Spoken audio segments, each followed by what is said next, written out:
हाँ जी हाँ जी हाँ जी मेरे प्यारे प्यारे सी इंटर दोस्तों, आज मैंने चैप्टर नंबर 6 जो आईसीआई की मॉड्यूल के हिसाब से और चैप्टर नंबर 5 जो अपनी बुक के हिसाब से है, मतलब ऑडिट डॉक्यूमेंटेशन ऐसे 230, बस चैप्टर नंबर अलग है, बाकी तो वही है, ठीक है ना। तो सर ये सीए इंटर का ना, आपको अगर नहीं पता हो तो ये वाला तो अभी रिवीजन वीडियो है, मतलब ये तो मैराथन रिवीजन है, थोड़ा जल्दी जल्दी होगा। नहीं सर हमको तो धीरे धीरे ऐसा ऐसा करना है, हमको कॉन्सेप्ट भी करने, क्वेश्चन भी करने, रट्टाफिकेशन भी मारना है, सब कुछ रटना भी है, अंडरस्टैंडिंग भी करनी, सब कुछ करना है। तो उसके लिए फ्री फास्ट ट्रैक बैच आपका ऑलरेडी मैंने दे रखा है आप लोगों को। ये पेन को क्या हो जाता है बीच बीच में, हाँ तो ये फ्री फास्ट ट्रैक बैच चल जा भाई। फ्री फास्ट ट्रैक बैच मैंने आपको दे रखा है, आप लोग फ्री फास्ट ट्रैक बैच जो कर सकते हो उसके लिए अलग प्लेलिस्ट है, ठीक है ना। और वहाँ पे मैंने वीडियो डाली हुई है कैसे क्या क्या कवर करना है फ्री फास्ट ट्रैक बैच में, वो आप देख सकते हो, ठीक है। वो अलग हो गया। अब ये रिवीजन है सर, मैराथन वाला होगा, फटाफट से होगा, तो अपन इसको शुरू करते हैं रिवीजन पर्पज से, मैराथन टाइप थोड़ा, ठीक है ना। चलो उसके अंदर फास्ट ट्रैक में मेन चीज अपन ने समझा भी रखा है, रात में रट्टा भी रखा है, रट्टाफिकेशन की जिम्मेदारी भी मैंने ही ली कि कैसे किस टॉपिक को याद करना है, निमोनिक क्या होगा, स्टोरी क्या होगी, वो मैंने ही करा रखा है, ठीक है। चलो शुरू करते हैं। तो ऐसे 230 that is audit documentation, sir ये किस बुक से होगा, ये देखो ये ओनली अपनी ना 280 पेजेस की बुक है, ओनली 280 पेज, जिसके अंदर क्वेश्चन भी है और कॉन्सेप्ट भी है। ये पेन पता नहीं क्यों हैंग हो रहा है। क्वेश्चन और कॉन्सेप्ट दोनों के दोनों आपको मिल जाएंगे 280 पेजेस में। 4 टेबुलर फॉर्मेट में बुक है। ये देखो यही इसका कॉन्सेप्ट हो गया, यही इसका क्वेश्चन हो गया, और जहां जहां याद करने की ट्रिक चाहिए ना बाबा, ट्रिक, अच्छा मैंने यहाँ पे ट्रिक लिखी नहीं है, बाकी मतलब वो मैं आपको याद कराऊंगा। बाकी जिधर जिधर याद करने के लिए ट्रिक देनी थी ना, वो मैंने ट्रिक भी इधर ही दे रखी है कि इसको ऐसे ऐसे याद करना है, सब कुछ। इससे आपको फास्ट ट्रैक बैच फ्री वाला और रिवीजन लेक्चर्स मिल रहे हैं, ठीक है। लेनी हो तो डिस्क्रिप्शन बॉक्स में लिंक दे दूंगा मैं आपको। चलो सर, ऑडिट डॉक्यूमेंटेशन का इंक्लूड होता है ऑडिट फाइल और एक कंप्लीशन मेमोरेंडम। ऑडिट डॉक्यूमेंटेशन का सीधा सीधा मतलब है जो काम आपने डॉक्यूमेंट नहीं करा वो मानेंगे आपने करा ही नहीं। जो काम आपने डॉक्यूमेंट नहीं करा, आपने डॉक्यूमेंट नहीं करा, वो सीधा मानेंगे कि आपने वो काम करा ही नहीं। इसलिए ऑडिट डॉक्यूमेंटेशन तो बड़ा ही कंपलसरी हो जाता है, आपको ऑडिट डॉक्यूमेंटेशन करना ही करना पड़ेगा। ऑब्जेक्टिव क्या होता है सर ऑडिट डॉक्यूमेंटेशन का, जो ऐसे 230 डील करता है? ऑब्जेक्टिव सर ये होता है ऑडिट डॉक्यूमेंटेशन का कि आपके पास अगर कोई डॉक्यूमेंट रहेगा, डॉक्यूमेंटेशन आपने जो जो काम करा उसका कोई डॉक्यूमेंटेशन है, तो आप सपोर्ट कर पाओगे अपनी ऑडिट रिपोर्ट और कंक्लूजन को। कि कोई आपको बोलेगा कि आपने अनमॉडिफाइड, मॉडिफाइड, ये कंक्लूजन या फिर ये ऑडिट रिपोर्ट क्यों इशू करी, तो आप बोलोगे कि देखो ये हमारे पास सफिशिएंट एंड अप्रोप्रिएट ऑडिट के डॉक्यूमेंटेशन रिकॉर्ड है, इस बिहाफ पे हमने रिपोर्ट इशू करी, तो हमारे पास सफिशिएंट एंड अप्रोप्रिएट रिकॉर्ड है, इस बिहाफ पे हमने ये ऑडिट रिपोर्ट इशू करी। साथ में अपने पास ये भी एविडेंस रहेगा कि हमने सारे स्टैंडर्ड ऑन ऑडिटिंग फॉलो करे, मतलब सारे एसएस जो बोलते हैं कि ऐसे प्लानिंग करनी है, ऐसे ऑडिट को परफॉर्म करना है, हमने वो सब करा है, वो हमारे पास एक ऑडिट डॉक्यूमेंटेशन रहेगा। तो कुछ एक में प्रूफ रहेगा कि हमने एसएस के हिसाब से, लो रेगुलेशन के हिसाब से ऑडिट प्लान एंड परफॉर्म करी है। तो ऑडिट का डेफिनेशन क्या होती है ऑडिट डॉक्यूमेंटेशन की? ऑडिट प्रोसीजर परफॉर्म, जो ऑडिट प्रोसीजर लगा है, audit procedure perform, audit evidences obtain, जो प्रोसीजर अपन ने लगा है, प्रोसीजर लगाने के बाद जो एविडेंस मिले, audit procedure perform and audit evidences obtain and conclusion reached, and conclusion reach कि अपन ने जो ऑडिट प्रोसीजर लगा है उस हिसाब से जो अपन को एविडेंस मिले, तो उस हिसाब से अपन ने फाइनल जो भी कंक्लूजन दिया। Audit procedure perform, audit evidences obtained and conclusion reached, audit procedure perform, audit evidences obtained and conclusion reached, ठीक है ना। तो ऑडिट डॉक्यूमेंटेशन को साथ में अपन बोलते हैं working paper and work paper भी। साथ में एक बात ध्यान में रखना कि ये वाला जो ऐसे 230 है वो ऐसा लिमिटेशन, मतलब लिमिट नहीं करता ऑडिट डॉक्यूमेंटेशन, मतलब ये तो बोलता है कि ये तो डॉक्यूमेंट करना ही करना है, इसके अलावा कोई दूसरा लॉ रेगुलेशन, दूसरा स्टैंडर्ड ऑन ऑडिटिंग या कोई भी कुछ भी बोल रहा है ना, आप चाहो तो वो एक्स्ट्रा भी डॉक्यूमेंट कर सकते हो, मतलब कर ही लेना। नेचर क्या होती है ऑडिट डॉक्यूमेंटेशन का? वही भाई साहब कि ऑडिट जो परफॉर्म करी है उसका क्या कंक्लूजन रहा है, मतलब कि आपके पास एक बेसिस रहेगा कि कंक्लूजन हमने क्या, ये ऑडिट रिपोर्ट क्यों इशू करी, साथ में एसएस के हिसाब से हमने ऑडिट प्लान परफॉर्म करी है, ये ध्यान में रखना, ये इससे पता रहेगा। साथ में इंपॉर्टेंस या फिर पर्पस क्या होती है ऑडिट डॉक्यूमेंटेशन की? 3 पॉइंट में मैंने इसको तोड़ा है याद करने के लिए।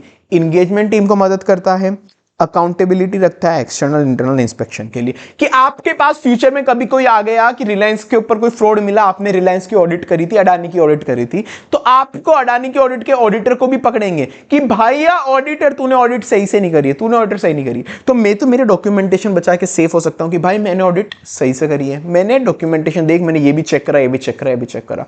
तो आपका कोई इंस्पेक्शन करने आएगा तो आप बता सकते हो आपने काम सही से करा है। वो एक्सटर्नल इंस्पेक्शन भी हो सकता है, इंटरनल भी हो सकता है। इंटरनल में अपन ने पढ़ा था क्वालिटी रिव्यू, पीयर रिव्यू, इस टाइप की चीजें, तो वो भी हो सकता है।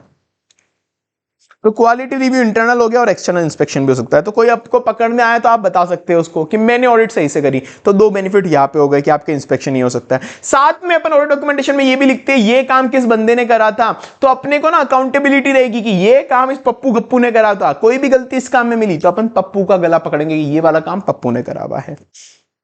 तो टीम अकाउंटेबल रहेगी, कौन सा बंदा किस काम के लिए अकाउंटेबल है। साथ में वो मैटर ताकि फ्यूचर ऑडिट के लिए भी ध्यान में रहेगा, फ्यूचर के लिए भी ताकि ध्यान में रहेगा, ये अपन ऑडिट डॉक्यूमेंटेशन है, फ्यूचर में भी ध्यान में रहेगा, ठीक है, ध्यान में रहेगा।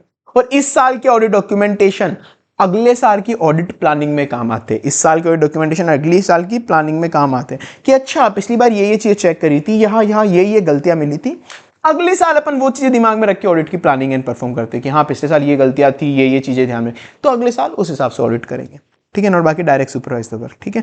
6 पॉइंट है, 6 में से मैक्सिमम 5 पॉइंट याद करने हैं क्योंकि 5 मार्क्स का मतलब 5 मार्क्स का एक क्वेश्चन आता है और 1 पॉइंट का 1 मार्क्स होता है, ठीक है। ये हो गया।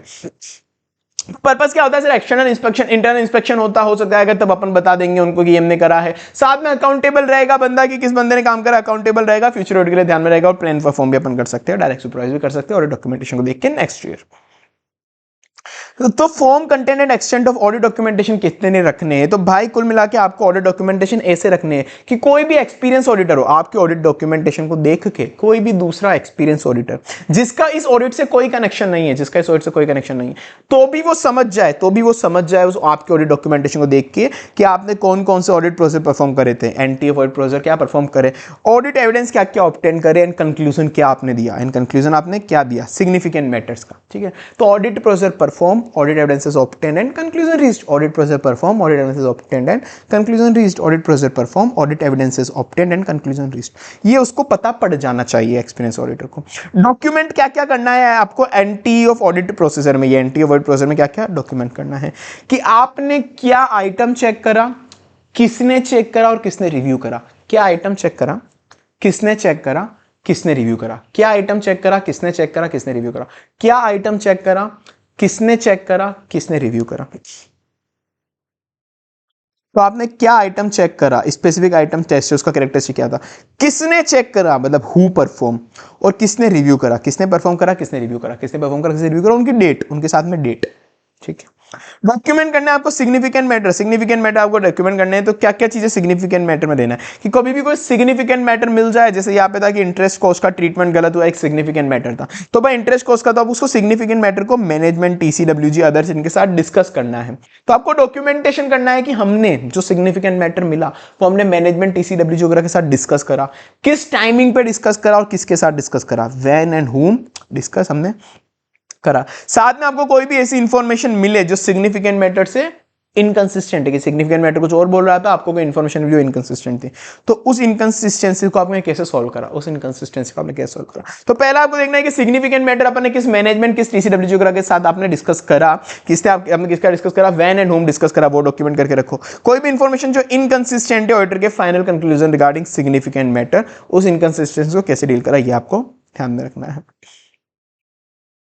तो अब आपको क्या फॉर्म एंड कंटेंट, मतलब किस हद तक के आपको डॉक्यूमेंटेशन बनाने, क्या क्या डॉक्यूमेंटेशन में इंक्लूड करना है, कौन कौन से फैक्टर इसको अफेक्ट करेंगे। तो सर ये जो फैक्टर अफेक्ट करेंगे, ऊपर के 3 पॉइंट अपन को ध्यान में रखने में मिला है, audit procedure perform, audit evidences obtained and conclusion reached. पहले 3 पॉइंट आप ये ध्यान में रखो, ठीक है ना सर, कि पहले 3 point audit procedure perform, audit evidences obtained and conclusion reached, ये 3 पॉइंट तो यही हो गए, ठीक है। मैक्सिमम कितने याद करने हैं, 5, 3 यही याद हो गए। साथ में जिस एंटिटी की ऑडिट कर रहा है उसमें रिस्क कितनी है, उस हिसाब से ऑडिट मेथड लगाऊंगा। जिस एंटिटी की मैं ऑडिट कर रहा हूं उसमें रिस्क कितनी है, उस हिसाब से मैं ऑडिट प्रोसीजर लगाऊंगा। जिस एंटिटी की मैं ऑडिट कर रहा हूं उसमें रिस्क कितनी है, उस हिसाब से मैं ऑडिट मेथड लगाऊंगा। जिस एंटिटी की मैं ऑडिट कर रहा हूं उसमें रिस्क कितनी है, उस हिसाब से ऑडिट मेथड लगाऊंगा। तो जिस एंटिटी की मैं ऑडिट कर रहा हूं, मतलब size and complexity of entity, उसमें रिस्क कितनी है, मतलब risk of material misstatement and exception. जिस एंटिटी की साइज एंड कॉम्प्लेक्सिटी, जिस एंटिटी की मैं ऑडिट कर रहा हूं उसमें रिस्क कितनी है, risk of material misstatement and exception, उस हिसाब से मैं ऑडिट मेथड लगाऊंगा। Audit methodology and tools tested. Timely prepare करना ऑडिट डॉक्यूमेंटेशन। तो एक बात ध्यान रखना, एक ऑडिट डॉक्यूमेंटेशन होता है, ऑडिट फाइल होता है। तो ऑडिट डॉक्यूमेंटेशन होता है वो होता है टाइमली प्रिपेयर करना है। जब भी आप ऑडिट कर रहे हो टाइमली लेते जाओ। आपने सेल्स का एरिया चेक करा, उसका डॉक्यूमेंटेशन ले लो, परचेज एरिया चेक करा, परचेज का डॉक्यूमेंटेशन ले लो। तो टाइमली आप प्रिपेयर करते रहना डॉक्यूमेंट। पर एक ऑडिट फाइल होती है जो फाइनल किसी एक पर्टिकुलर इंगेजमेंट खत्म हो गया, रिलायंस की ऑडिट, रिलायंस की खत्म हो गई स्पेसिफिक, तो जितने भी ऑडिट डॉक्यूमेंटेशन थे ना जो आपने ले लिए, उस पर्टिकुलर अब उसकी पूरी फाइल बना के रखो।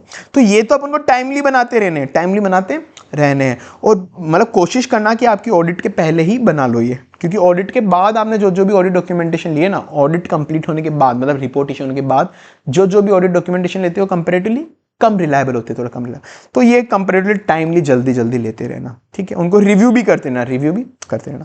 पर जो ऑडिट फाइल होती है ना, इसकी डेट होती है 60 days from date of audit report, कि आपने जब ऑडिट रिपोर्ट इशू कर दी उसके 60 दिन बाद तक आप ऑडिट फाइल बना सकते हो। तो दोनों अलग अलग होता है, ये timely banana audit documentation, audit file 60 days after the audit report तक आप बना सकते हो। तो टाइमली बेसिस पे बनाना ऑडिट डॉक्यूमेंटेशन, उसको रिव्यू भी कर लेना। मतलब आपकी ऑडिट कंप्लीट हो जाए ना, तो आपका कंक्लूजन देने के पहले, जो भी कंक्लूजन दे रहे हो, कंक्लूजन देने के पहले आप ऑडिट डॉक्यूमेंटेशन रिव्यू भी कर लेना। ऑडिट फाइल वो एक ही, किसी भी एक स्पेसिफिक एंगेजमेंट के ऑडिट डॉक्यूमेंटेशन, रिलायंस की ऑडिट करी, रिलायंस का लिमिटेड रिव्यू करा, रिलायंस का कुछ भी करा, तो उस स्पेसिफिक एंगेजमेंट के ऑडिट डॉक्यूमेंटेशन। तो एक या एक से ज्यादा फोल्डर, अदर स्टोरेज, फिजिकली भी हो सकता है, इलेक्ट्रॉनिकली भी हो सकता है, तो उसका audit documentation of a specific engagement. Relationship क्या होती है ऑडिट फाइल और ऑडिट डॉक्यूमेंटेशन का? कुछ ही नहीं, वही ऑडिट डॉक्यूमेंटेशन जो होता है, मतलब ओवरऑल अपन टाइमली बेसिस पे लेते रहते हैं, उन सबको एंड में इकट्ठा करते हैं। एंड में सारे ऑडिट डॉक्यूमेंटेशन जो भी लिए उन सबको एंड में इकट्ठा करके एक फाइल में जमा देते हैं, तो वो ऑडिट फाइल कहलाता है। तो ऑडिट फाइल के अंदर ना जनरली कि एडमिनिस्ट्रेटिव प्रोसेस है। क्या है? Administrative process. मतलब कोई दिमाग नहीं लगाना इसमें अपन को, बस जो ऑलरेडी ऑडिट डॉक्यूमेंटेशन है उसको जमा दो सही तरीके से। तो कोई ये नहीं कि कोई नया प्रोसेस परफॉर्म करना है, नया दिमाग लगा के कुछ प्लानिंग परफॉर्मिंग करना है, कुछ नहीं, वो सब हो चुका है, बस इसको जमाना है। तो एक बस एक ऑडिट एडमिनिस्ट्रेटिव प्रोसेस है जो after the date of audit report होता है। ऑडिट फाइल की असेंबली, तो 3 दिए ध्यान रखना आपको। SQC1 बोलता है कि policy and procedure regarding the assembly of audit file की। SQC1 नहीं बोलता कि असेंबली कब तक करनी ऑडिट फाइल की। फिर टाइम लिमिट भी बोल देता है साथ में कि from the 60 days from the date of audit report. साथ में SQC1 रिटेंशन लिमिट भी देता है। क्या देता है? रिटेंशन लिमिट, कि 60 दिन के अंदर तो असेंबल करके रखनी है, ठीक है ना, असेंबल कर लेना 60 दिन में, पर उसको कब तक रखनी है, मतलब किस टाइम तक उसको संभाल के रखनी है?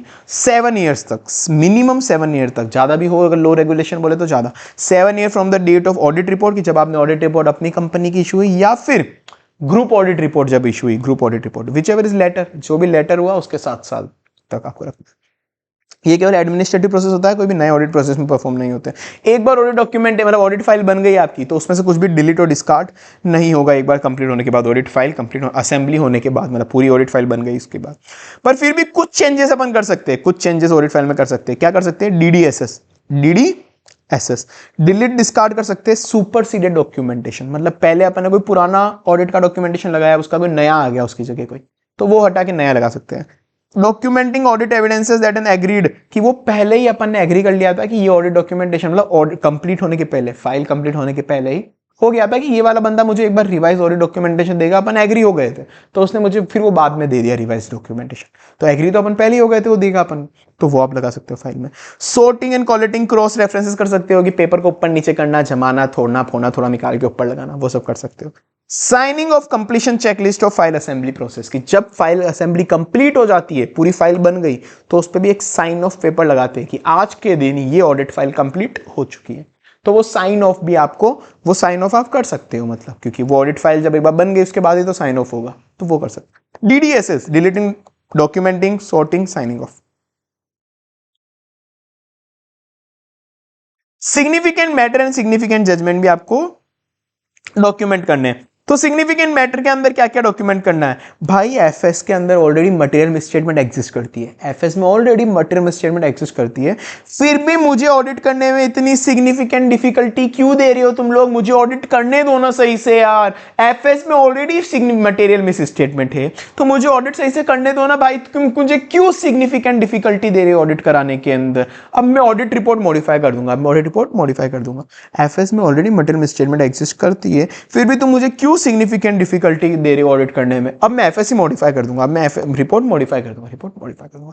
तो सिग्निफिकेंट मैटर क्या क्या हो सकते हैं? कि एफएस में मटेरियली मिसस्टेटमेंट हो, कहीं पे भी ऑडिटर को अपना पहले जो रिस्क ऑफ मटेरियल मिसस्टेटमेंट का असेसमेंट लिया था उसको रिवाइज करने की जरूरत हो, revise the auditor previous risk of material misstatement, FS में मटेरियल मिसस्टेटमेंट हो या फिर उसको कोई रिवाइज करना हो, ठीक है ना। तो एफएस में ऑलरेडी मटेरियल मिसस्टेटमेंट एग्जिस्ट करती है, फिर भी तुम मुझे सिग्निफिकेंट डिफिकल्टी दे रहे हो कि कहीं पे भी सिग्निफिकेंट डिफिकल्टी आ रही प्रोसीजर लगाने के अंदर। तो एफएस में ऑलरेडी मटेरियल मिसस्टेटमेंट है, फिर भी मुझे सिग्निफिकेंट डिफिकल्टी दे रहे हो, मैं मेरा ऑडिट रिपोर्ट ही मॉडिफाई कर दूंगा।